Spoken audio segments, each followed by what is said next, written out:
Friend, good morning, जय श्री कृष्णा, राधे राधे। आप सब कैसे हो? आई होप कि आप सब अच्छे ही होंगे। मैं भी अच्छी हूँ। आप सबका स्वागत है मेरे यूट्यूब चैनल पर। उसकी तरफ से भी सभी को जय श्री कृष्णा। और अभी सुबह की बज रही है 6:30। हाँ। और देखो हम दोनों कितना जल्दी उठते हैं, आप लोगों को पता नहीं है ना बेटू? और हम माँ बेटे दोनों बन के मिल के वीडियो बनाते हैं। हाँ। फिर भी आप लोग कोई लाइक नहीं करते हो, ना मेरे बच्चे को करते हो ना मुझे करते हो, है ना बेटू? नहीं करते हैं ना कोई प्यार अपने से? नहीं करता है ना? जल्दी जल्दी बोलो, उनको प्यार करा करो, मेरे को मम्मी को भी प्यार करा करो। हाँ। ऐसे देख रहे हो मेरा बच्चा? ये देखो, ये सुबह ये बहुत जल्दी उठता है, ये सबसे ज्यादा जल्दी उठता है। और कब से बोल रहा है किट्टू हूं मैं, किट्टू। तो किट्टू है ना, देखो अभी कैसे देख रहा है प्यार से। अभी टाइम ही नहीं हुआ इसके उठने का, फिर भी कब से जग रहा है ये देखो, ये मेरा बच्चा। मम्मी को प्यारी प्यारी कर देना बेटू, प्यारी प्यारी करो। हाँ, कर लेना प्यारी प्यारी, प्यारी प्यारी कर ले। काटना नहीं। सुबह सुबह नहीं, मम्मी को दर्द होता है, अभी सर्दी बहुत है जो। हाँ। राधे राधे करो सबको, राधे राधे। राधे राधे कैसे करता है? राधे राधे है किट्टू। हाँ, ये देखो हमारा हमारा बच्चा, देखो क्या मस्ती कर रहा है सुबह। नो नो ना, चेन खराब नहीं ना बेटू। छोट नहीं नहीं नहीं नहीं। देखो चेन पकड़ के खींचता है ये, बस खाने का काम है इसका। नहीं नहीं, फिर देखो काट रहा है इसको, मैं दे नहीं रही हूँ सुबह सुबह। चलो जाओ भागो यहाँ से। अब इसको बिठा देती हूँ, फिर मिलते हम लोग बाद में, है ना बच्चा? खाना खाना है अभी, अभी तक इसने खाना नहीं खाया है, तो अब खाएगा ये खाना। चलो। हेलो फ्रेंड, आज मैं घर पे ही हूँ, शॉप पे नहीं गई थी थोड़ी देर के लिए, पर मेरे गुन्नू का फ़ोन आया, उसकी तबीयत ठीक नहीं थी, तो मैं वापस घर आ गई हूँ। और आज वैसे भी संडे है तो कोई काम है नहीं, छत पे चढ़ के आई जाए। सांस चढ़ रही, सीधे चढ़ती हूँ तो।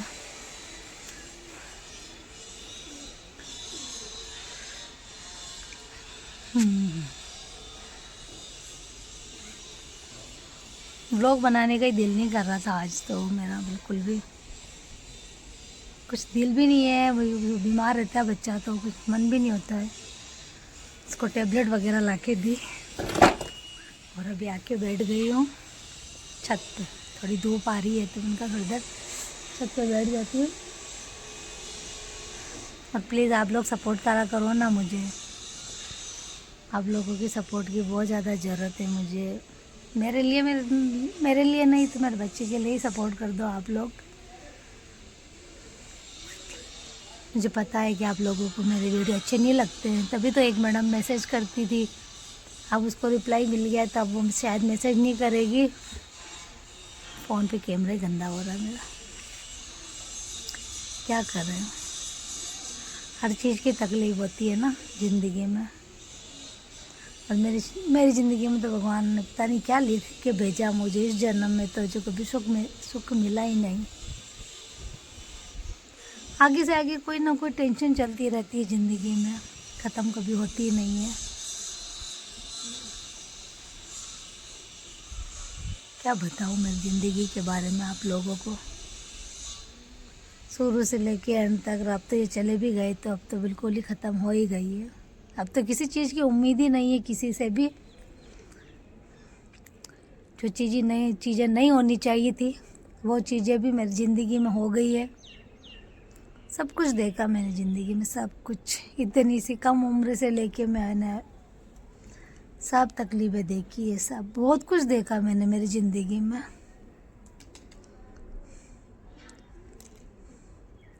हमारी शादी 2004 को हुई थी, मेरा बेटा हुआ 2006 को। फिर उसके बाद हम लोग बॉम्बे गए, वहाँ अच्छे से रह रहे थे। फिर मेरे सास ससुर को ये चीज़ भी पसंद नहीं थी कि ये लोग खुश कैसे रह रहे हैं। फिर हमारे बीच में दीवार बन के आ गए। और जब मैं प्रेग्नेंट हुई थी, तब मेरा पहला बच्चा था, तब बहुत परेशान किया। उस टाइम भी लड़की होके उसकी भी डेथ हो गई थी मेरे, क्योंकि बोलते हैं ना प्रेगनेंसी में जो ज़्यादा टेंशन लेता है तो मेरे साथ भी वही चीज़ हुई। बहुत परेशान करते थे, बहुत ज़्यादा। और फिर उसके बाद बीच में आए तो बहुत सारी लड़ाइयाँ चालू करवा दी, मारा है ये लोग हमारे साथ। तो कभी हम लोगों को खुश रहने ही नहीं दिया इन लोगों ने। फिर मेरे हस्बैंड से मैं अलग हो गई थी 2008 या 9 में। मैं छोड़ के मेरे पियर आ गई थी मैं। फिर मैं मेरे पियर रही अलग बहुत टाइम तक, मेरे बच्चे को लेके काफ़ी टाइम तक मैं अलग रही। वो वहाँ बॉम्बे थे, मैं यहाँ रह रही थी मेरे मम्मी पापा के पास। तो आके मैंने काम चालू किया, पार्लर सीखा जब बच्चा मेरा 2-2.5 साल का ही था। फिर पार्लर का काम भी किया, 1 साल सीखा मैंने कि भाई माँ बाप पे कब तक बोझ बन के रहेंगे अपन। तो फिर धीरे धीरे वो काम चालू किया। माँ बाप से अलग रहती थी, पीयर में पास में ही रहती थी, लेकिन एक रूम किचन मैंने रेंट पे ले रखा था वहाँ पे भी। फिर धीरे धीरे वहाँ से काम चालू करते करते फिर आप लोगों को भी पता है कि भाई धीरे धीरे अगर पार्लर का काम अपन जो नए नए होते हैं तो कस्टमर बनते भी नहीं हैं। फिर धीरे धीरे से एक दूसरे से बात होती थी तो चालू भी कर लिया पार्लर। पर रेंट निकालना बहुत मुश्किल हो गया था मेरे लिए। फिर धीरे धीरे काम चालू करते करते फिर काम करने लगी, काम बढ़ा मैंने और भी सामान लाके पार्लर में रखे। तो धीरे धीरे पहचान होती गई। और पीयर में रह रही थी तो सब जानते ही थे मेरे को। तो सब जने आने लगे, एक दूसरे को बताते थे कि भाई आप वहाँ जाओ, अच्छा बनाते, अच्छा काम करते। तो फिर मैं रात को कितनी बार तो 10 बजे 11 बजे तक मैं काम करती थी। करना ही था बच्चे के लिए, किन से मांगती उस टाइम। मतलब उस टाइम ये देने वाले भी नहीं थे, ना मैंने हस्बैंड से पैसा लिया था उस टाइम, और ना मैंने मेरे सास ससुर से मांगा। सास ससुर के पास तो मैं गई भी थी बच्चे को लेके। तो मुझे एक ही जवाब मिला वहाँ से कि जब तेरा पति तेरा साथ नहीं दे रहा है तो हम लोग क्यों दें। ये चीज़ मेरे सास और ससुर ने बोली थी। मैंने कहा ठीक है, कोई बात नहीं, मेरी किस्मत ही ऐसी है तो मैं क्या बोलूँ। फिर उसके बाद धीरे धीरे काम करती गई, आगे बढ़ना था। नहीं करती काम तो किसको बोलती मैं, मुझे पैसे की ज़रूरत है आप दो। कभी किसी को नहीं बोला मैंने। जो मेरी ज्वेलरी थी मैंने मेरे बच्चे के लिए बेच दी, क्योंकि ये बीमार बहुत हो गया था एक बार बीच में। फिर मेरे हस्बैंड को समझ में आया कि नहीं मैं सही हूँ। उसके बाद फिर वो आए थे मेरे पियर, जहाँ मैं रेंट पे अलग रह रही थी। फिर मैंने उनको एक ही बात बोली कि मुझे बॉम्बे नहीं आना है, मैं बॉम्बे नहीं रह सकती हूँ, क्योंकि वो जगह मेरे को अच्छी नहीं लगती थी, मेरा मन नहीं लगता था वहाँ पे। तो उन्होंने बोला ठीक है, मैं यहाँ पे तेरे लिए मकान ले लेता हूँ भीलवाड़ा में। मैंने कहा ठीक है। जब तक मैं पियर ही रह रही थी, फिर आवाज़ पता नहीं किसकी आ रही है। फिर यहाँ पे मकान लिया। हमारे जब नोटबंदी हुई थी तब उन्होंने यहाँ पे मकान लिया, मेरे बच्चे के लिए लिया था। बोले कि नहीं, तेरा दिल करे तो तुम रहने आ जाना, नहीं करे तो कोई बात नहीं, मैं लेके तो रख देता हूँ मकान। जब पैसा था, अच्छा खासा धंधा भी था उधर बॉम्बे में, उनका तो बिजनेस अच्छा भी चल रहा था। फिर उसके बाद उन्होंने मकान लिया, वहाँ से पैसा यहाँ भेज दिया। मेरे ससुर जी ने फ़ोन किया था कि भाई मेरे को मकान की ज़रूरत है। मैं जब ससुराल मेरा पास में ही है तो वो लोग वहाँ नहीं रह रहे थे, क्योंकि वहाँ कोई साधन वगैरह नहीं थे, हॉस्पिटल वगैरह नहीं थे, छोटा सा गांव ही है। तो उन्होंने क्या भीलवाड़ा आके रहने लग गई, सिटी है। तो बोले वाह ठीक है पापा, हमारा घर खाली पड़ा है, आप यहाँ रहने लग जाओ।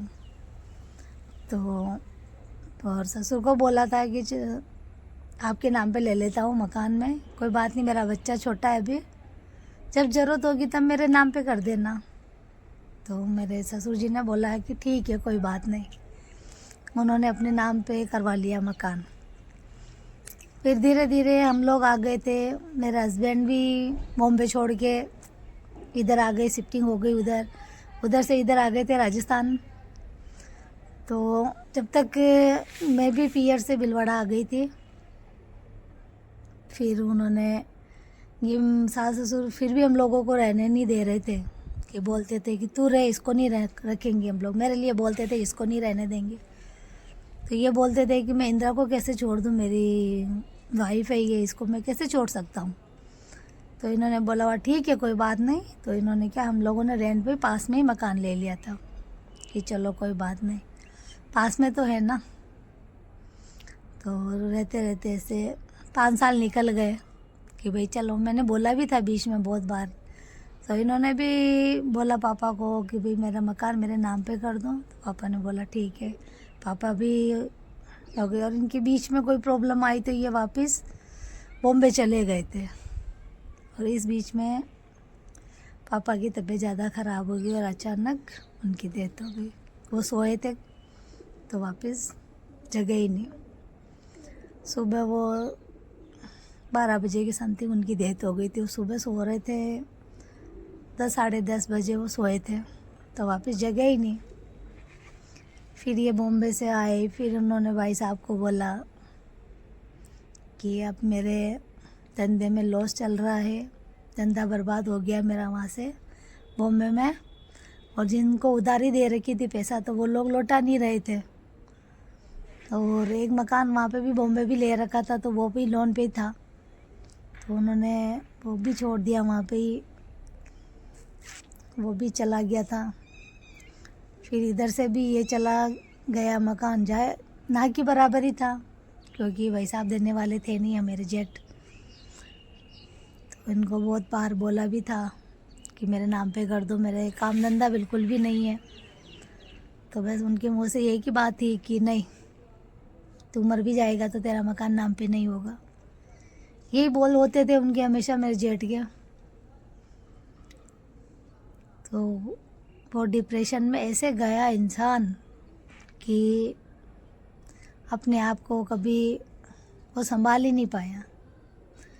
मैं इनको बोलती थी कि चलो अपन दूसरी जगह रहने चले जाते हैं, तो ये बोलते थे कि नहीं यार इंदिरा, क्योंकि अपने पास पैसा ही नहीं है, तो दूसरी जगह भी जाएंगे तो काम तो पैसे से चलेगा ना, बिना पैसे के अपन कहाँ जाएंगे और क्या करेंगे। मैंने कहा कोई बात नहीं, नहीं है तो अपन दोनों काम करेंगे ना। तो बोले नहीं, बाहर भी चले जाएंगे तो भी अपन खाना पीना रहना सब कुछ तो हर चीज़ की ज़रूरत पड़ेगी ना। और मेरे ये ऐसे थे जो किसी से पैसा उधार नहीं लेते थे, कभी नहीं मांगते थे, कभी भी नहीं। जो इनका हक होता था वो ही मांगते थे। और इन्होंने एक और ज्वेलरी भी ख़रीदी थी जो मेरे ससुर को दे रखी थी, आज भी इनके पास पड़ी हुई है। मेरे बच्चे के लिए मेरे लिए ली थी। तो उस टाइम इन्होंने बोला भी था कि मेरे को दे दो। मेरे लिए बोलते थे कि मेरे इंदिरा के लिए मुझे मंगलसूत्र बनवाना है सोने का। ऐसी कंडीशन थी इनकी कि ये मेरे लिए कुछ कर नहीं पा रहे थे। तो इनको बहुत दुख होता था कि मैं इंदिरा को कुछ दे नहीं पा रहा हूँ, कुछ कर नहीं पा रहा हूँ। तो मैं बोलती थी नहीं, मुझे सोना चांदी की ज़रूरत नहीं है, सोने चांदी की कोई भी 1% भी मुझे लालच नहीं है पैसों का या फिर सोने का या किसी चीज़ का। तो बोले नहीं, मेरी ये इच्छा है कि मैं तुझे ला के दूँ। तो मेरे सास को जब ससुर जी की तो डेथ हो गई थी, और मेरे जेठ के लॉकर में पड़ा हुआ, आज भी उनके लॉकर में है वो चीज़। और वो आज दे देता हमारे बहुत काम आए, मेरे और मेरे बच्चे के। तो इन्होंने, मेरे हस्बैंड ने मेरे जेठ को और मेरी सास को बोला कि उनको बोलो भाई साहब को कि वो लॉकर में से निकलवा के मुझे दे दे। और इस मकान की प्रॉपर्टी के कागज़ भी जब इस घर में पड़े थे, जो हमारा घर है उसमें, जिसमें मेरा जेठ का कोई अधिकार ही नहीं है, तो ये कागज़ भी पापा की अलमारी में ही पड़े थे। तो यहाँ से भी ताले तोड़ के उनके लॉकर में ले गया। और ज्वेलरी मेरे ही पड़ी हुई थी जो मेरे हस्बैंड ने दिलाई थी, वो भी उनके लॉकर में आज भी पड़ी हुई है, जो अब तो वैसे भी नहीं देगा। तो मेरे हस्बैंड ने बोला कि दे देना, मेरे को ज़रूरत है। तो बोले नहीं दूंगा, जा तू जो करना है ना तू कर ले जा, तेरे को केस भी करना है ना मेरे ऊपर तो कर लेना, तेरे पास कोई सबूत नहीं है कि वो चीज़ें मैंने निकाली है। तो क्या फिर, क्योंकि सास भी पलटी मार गई थी, वो भी बोलती थी कि नहीं दूंगे हम, नहीं देंगे हम। तो बोलते थे कि दे दिया, किसी और को दे दिया, और किसको दिया वो भी मुझे मालूम है। मेरी चीज़ें, मेरे हस्बैंड की चीज़ें सब किसी और के नाम पे कर रखी है। थोड़ी बहुत उनको दे दी और थोड़ी बहुत आज भी मेरे जेठ के लॉकर में पड़ी हुई है। फिर ऐसे करते करते वो डिप्रेशन में गए। फिर वो डिप्रेशन की वो टेंशन से परेशान भी रहने लगे बाद में, क्योंकि हर तरह से परेशान होने के बाद इंसान क्या करता है, टूट ही जाता है। तो ये टूटते टूटते इतना टूट गए थे कि बोलते थे कि अब जीना ही नहीं इंदिरा मेरे को। तो मेरे सामने ये चीज़ें होती थी तो मैं बोलती थी यार ये तो टेंशन में इसीलिए बोल रहे होंगे, जानने दो, कुछ नहीं। मैं बोलती थी सब सही हो जाएगा। मुझे नहीं पता था कि अंदर इतना परेशान चल रहे हैं। जो तो मैं बहुत उनके आसपास ही रहती थी, कभी इनको छोड़ के अकेला मैं जाती नहीं थी, कभी नहीं गई थी मैं कहीं मेरे गांव या पियर जाने के लिए बोलती थी तो बोलते थे कि नहीं, मेरा मन नहीं लगता इंदिरा, तो चली जाएगी तो मेरा मन नहीं लगेगा। तो मैं बोलती थी थोड़ी देर में आ जाऊंगी, एक दिन में क्या है, मेरे को जाने दो। तो बोले यार पता नहीं, मेरा मन नहीं करता है कि तुम लोग कहीं दूर जाओ मेरे से। तो मैं बोलती थी आप तो हमेशा ही ऐसे ही बोलते रहते हो। तो फिर भी मैं सोचती थी कि यार चलो जाने दो यार, टेंशन में है तो कहीं नहीं जाना मेरे को भी। और मैं बोलती थी कि उनको कि आप इतना टेंशन लोगे। तो बोले यार कि मुझे तुम दोनों की चिंता है, मेरे बेटे के लिए और मेरे लिए। बोलते थे तुम दोनों की टेंशन रहती है मुझे। मैंने कहा ऐसा क्या टेंशन लेके रखते हो? बोले तुम लोगों के लिए मैं कुछ कर नहीं पा रहा हूँ तो ये ज़्यादा मेरे दिमाग में चलती। बोले तुम औरतें तो रो के भी दिल हल्का कर लेती हो, पर मैं कहाँ जाऊँ रोने के लिए। मैंने कहा रोने से हर चीज़ का सोल्यूशन नहीं निकलता है। तो बोले नहीं, मैं ऐसा इंसान हूँ जो किसी के सामने झुकता नहीं हूँ और कभी किसी के सामने रोता नहीं। और मेरे हस्बैंड की यही खासियत थी कि वो कभी किसी के सामने झुके नहीं। अपनी चीज़ के लिए उन्होंने लड़ाई लड़ी थी पर नहीं दी। फिर उन्होंने अपने आप को इतना ख़त्म करने की ठान ली, बहुत परेशान करके रखा था हम लोगों को, बहुत ज़्यादा। और वो दिन याद करती हूँ ना, और उसका चेहरा, जब मेरा जेठ का जो चेहरा देखती हूँ ना कभी कभी मैं ना, तो ऐसा लगता है कि इसने मेरे हस्बैंड की हत्या कर दी। बहुत बुरी तरीके से मारा है उस आदमी को, बहुत तड़पाया, बहुत ज़्यादा।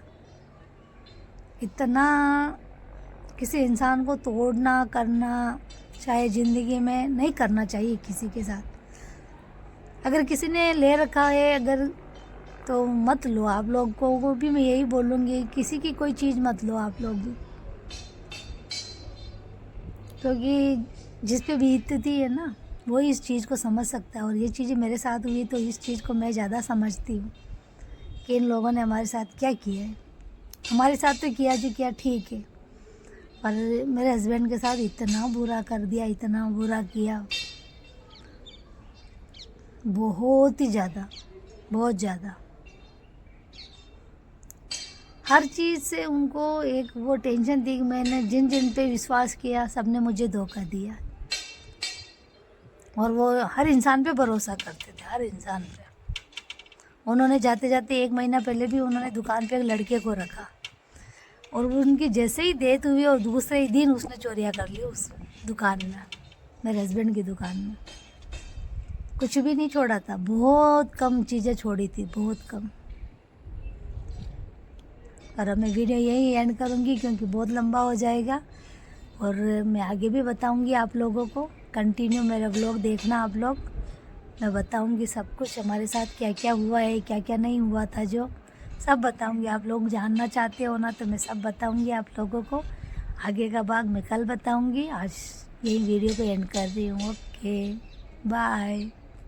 आज का मौसम देखो हमारे यहाँ कैसा हो रहा है, बिल्कुल भी कुछ भी नज़र नहीं आ रहा है इधर। बहुत ज़्यादा मौसम ख़राब हो रहा है। देखो सामने सूरज भगवान अब निकल रहे, थोड़े से दिख रहे, बिल्कुल थोड़े से। अभी तक तो आए भी नहीं, इतना सा दिख रहा है बस, चांद के जैसे नज़र आ रहे बिल्कुल। और आज का मौसम बिल्कुल ठंडा ठंडा कुल कुल हो रहा है। हमारे यहाँ का मौसम बहुत बेकार हो रहा है आज का, तो बहुत ज़्यादा सर्दी लग रही है। और मैं छत पे आई थी अभी कपड़े लेने के लिए, तो देखो पीछे कैसा हो रहा मौसम, बिल्कुल अलग ही मौसम हो रहा है। और वो देखिए उधर सूरज भगवान निकल रहे हैं, अभी थोड़े से दिख रहे हैं, अभी कैमरे में नज़र नहीं आ रहे हैं, बिल्कुल थोड़े से दिख रहे हैं। अब निकलेगी धूप, अभी धूप तो पता नहीं कब निकलेगी, पर आज का मौसम बहुत ज़्यादा ठंडा हो रहा है, बहुत ज़्यादा। ऊपर अच्छा लगता है मौसम ठंडा ठंडा होता है ना। अब जा रही हूँ नीचे, मैं सुबह आई थी कपड़े लेने के लिए, कल से ही कपड़े ऊपर छत पे ही सूख रहे थे, तो अब लेके जाऊँगी। ये मेरे बच्चे का स्वेटर अभी भी गीला हो रहा है, क्या सूखा ही नहीं अभी तक भी, और गीला हो गया, पता नहीं क्यों। देखो पैंट भी गीली हो रही है, क्योंकि सर्दी बहुत ज़्यादा है ना इधर। पता नहीं कब सूखेंगे कपड़े, मालूम नहीं। चलो बाय।